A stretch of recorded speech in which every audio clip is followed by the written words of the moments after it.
এখন এই কোরবানি যদি কেউ দেয়, এই কোরবানি দিলে প্রথমত আমাদের যে জাতির পিতা ইব্রাহিম আলাইহিস সালামের রেখে যাওয়া সুন্নাহ পালন হয়। আর বিশ্বনবী মুহাম্মদ সাল্লাল্লাহু আলাইহি সাল্লাম বলেছেন, যেই ব্যক্তি কোরবানি দিবে, কোরবানি করবে, কোরবানির পশুর গায়ে যতগুলো পশম আছে এতগুলো পশম পরিমাণ সওয়াব আল্লাহ আমলনামায় দান করে দিবে। সুবহানাল্লাহ। আর কোরবানি যদি কেউ না করে, সামর্থ্য আছে কিন্তু করে না, এইরকম বকিলগিরি কেউ যদি করে, বিশ্বনবী মুহাম্মদ সাল্লাল্লাহু আলাইহি সাল্লাম বলেছেন, যেই ব্যক্তির সাধ্য আছে কিন্তু সে কোরবানি দিল না, বিশ্বনবী বলেছেন, আমি বলছি ওই লোকটা যেন আমার ঈদের মাঠে যেন সে ঈদের নামাজ পড়তে না আসে। কোরবানি করতে হবে একমাত্র কার জন্য? খালেস করতে হবে একমাত্র আল্লাহর জন্য। আমার ভাইয়েরা, কোরবানি মানে হচ্ছে ত্যাগ। কোরবানি মানে কি? ত্যাগ। যেই ত্যাগের মহিমা, যেই নাজরানা পেশ করে গেছেন আমাদের জাতির পিতা ইব্রাহিম আলাইহিস সালাতু সালাম। আমার ভাইয়েরা, যে ইব্রাহিম আলাইহিস সালাতু সালামকে আল্লাহ বলছেন, সাথে সাথে তিনি আর কোনো দেরি করেন নাই, তাও নিজের ছেলেকে কি করেছেন? কোরবানি দিয়েছেন। এরপর আপনারা জানেন পথিমধ্যে শয়তান বাধা দিছে বিভিন্নভাবে, স্ত্রীরে বাধা দিছে, ছেলেরে বাধা দিছে, ইব্রাহিম আলাইহিস সালামকে বাধা দিছে, কিন্তু তারপরও সে কি?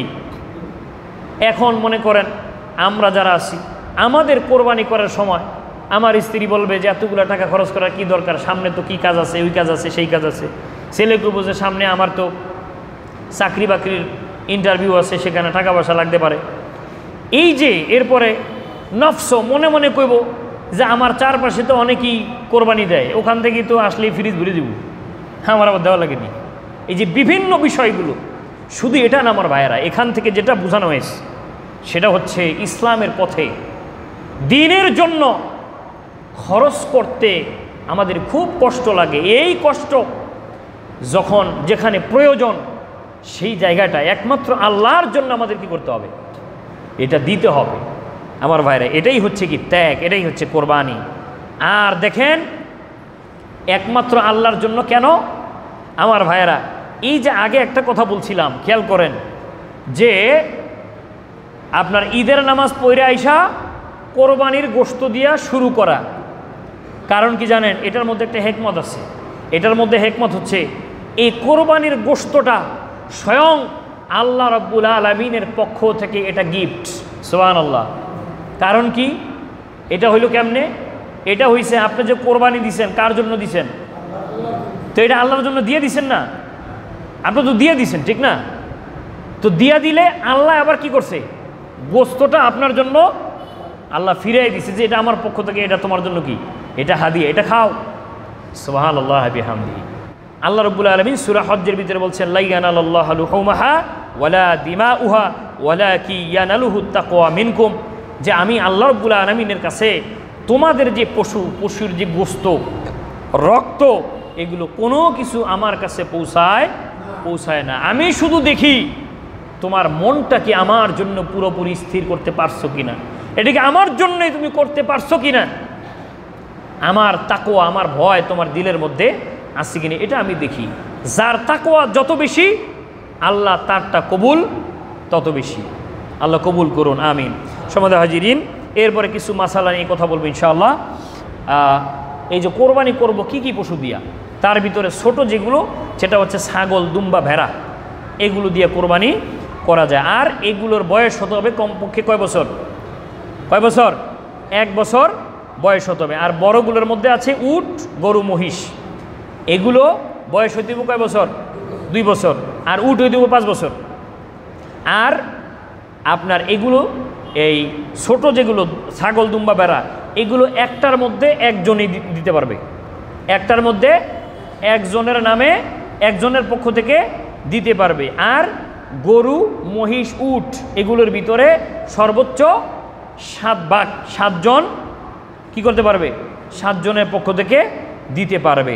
এরপর আমার ভাইয়েরা, আমাদেরকে দেখতে হবে যখন আমরা কোরবানির পশু কিনব, এই যে এগুলোর কান, চোখ, শিং, এরপরে লেজ, এগুলো কান কাটা আছে কিনা, এরপরে চোখ কানা কিনা, একেবারে রোগা, হাঁটতে পারে না, যদি এরকম হয় এগুলো দিয়ে দেওয়া উচিত না। কারণ আল্লাহর কাছে আপনি আল্লাহর জন্য কোরবানি করবেন, এটা করতে হবে সবচেয়ে উত্তমটা দিয়া, সবচেয়ে ভালোটা দিয়ে। এটা আমরা খেয়াল করবো ইনশাআল্লাহ। কোরবানি করা আসলে মূলত একজন মানে একা একা কোরবানি দেওয়া, একজনে একটা দেওয়া কি সবচেয়ে উত্তম। কারণ খুব সেন্সিটিভ জিনিস, 2 জন 4 জন 7 জন পর্যন্ত যদি 7 ভাগে দেয়, যদি একজনের নিয়ত যদি গলত থাকে অথবা একজনের যদি হারাম টাকায় হয়, পুরা কোরবানিটা কি হবে? বরবাদ হয়ে যাবে। এই জন্য আমার ভাইয়ের আল্লাহর রাস্তায় এখনই আপনাদেরকে বলি, আমরা যারা কোরবানি করব আমাদের যেন হালাল টাকায় হয়, আর আমাদের নিয়তটা পুরোপুরি আমরা যেন আল্লাহর জন্য করতে পারি ইনশাআল্লাহ। পশু থেকে যদি কি উপকৃত হয়, অর্থাৎ কোরবানির পশু কেনার পরে মনে করেন হাল চাষ করে, এখন সার নিয়ে আসছে, কয়দিন বাকি আছে, একদিন কি করলো? হাল চাষ করলো। অনেক জায়গায় কি করতেও পারে, কিন্তু এই যে হাল চাষ উপকৃত করছেন, এটা করা কি না? এটা ঠিক না। যদি আপনি করিয়ে ফেলান, তাহলে যেই কটাকার উপকৃত করছেন এটা সৎকা করতে হবে। এরপরে মনে করেন গাভী কিনা নিয়ে আসছেন, গাভী দিয়েও কি করা যাবে?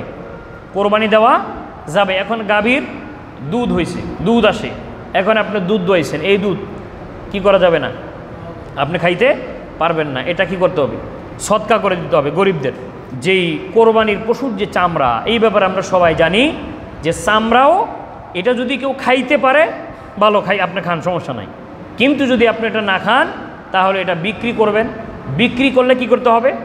এই টাকাটাও সৎকা করতে হবে। আর যদি বিক্রি না করেন, এটা দিয়ে দিতে হবে। কোথায় দিবেন?